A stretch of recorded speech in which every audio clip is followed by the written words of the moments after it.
ประเทศอังกฤษประกาศมอบเงินจำนวน 1.2 ล้านดอลลาร์สหรัฐเพื่อช่วยเหลือเข้าในเวียกงานเก็บกู้ระเบิดที่บ่ทันแตกที่ตกค้างอยู่สาธารณรัฐประชาธิปไตยประชาชนลาว But thank you very much, and I'm so grateful to be here as well, Your Excellency. ท่านางซิมามันโฮตรารัฐมนตรีกระทรวงการต่างประเทศอังกฤษรับผิดชอบเวียกงานอินโดแปซิฟิกและความเสมอภาพได้ประกาศให้ทุนช่วยเหลือเพิ่มเติมอย่างเป็นทางการจำนวน 1.2 ล้านดอลลาร์สหรัฐในระหว่างการเยี่ยมยามศูนย์ข้อมูลข่าวสารขององค์การเก็บกู้ระเบิดหรือแม็กอยู่นครหลวงเวียงจันทน์และได้มีการต้อนรับโดยท่านนางมุกดาวันศรีสุริตหัวหน้ากรมองค์การจัดตั้งสากลกระทรวงการต่างประเทศการขยายทุนช่วยเหลือด้านการเงินในครั้งนี้แม้นมีจุดประสงค์เพื่อจะสนับสนุนการเก็บกู้ระเบิดบ่ทันแตกที่ตกค้างอยู่สปป.ลาวในระยะปีต่อหน้างบประมาณที่จะได้รับการจัดสรรใหม่นี้คาดว่าจะช่วยเก็บกู้ระเบิดบ่ทันแตกจากเนื้อที่ดินได้ประมาณ 500,000 ตารางเมตรภายในปีนี้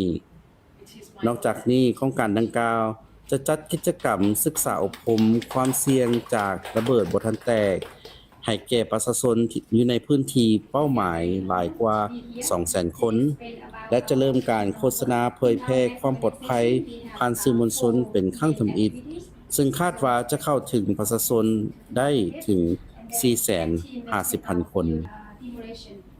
ท่านนางรัฐมนตรีมาโลตาได้แสดงความย่องยอสมเสยต่อความเสียสละของทีมงานภาคสนามขององค์การเก็บกู้ระเบิดทุกๆแขนงการในสปป.ลาวที่ได้เสี่ยงชีวิตของตนในทุกๆมื้อ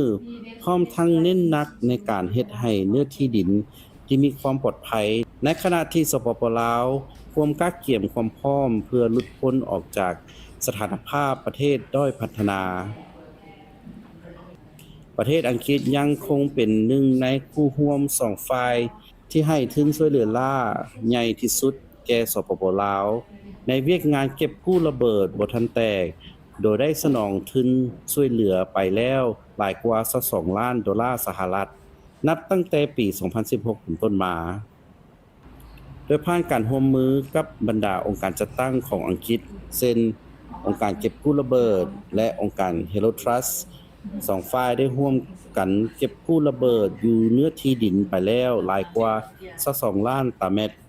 และได้ทำลายวัตถุระเบิดที่เป็นอันตรายอย่างปลอดภัยหลายกว่า 27,000 รายการและเป็นการมอบเนื้อที่ดินดังกล่าวที่ปลอดภัยให้แก่ชาวกสิกรครอบครัวและชุมชนท้องถิ่น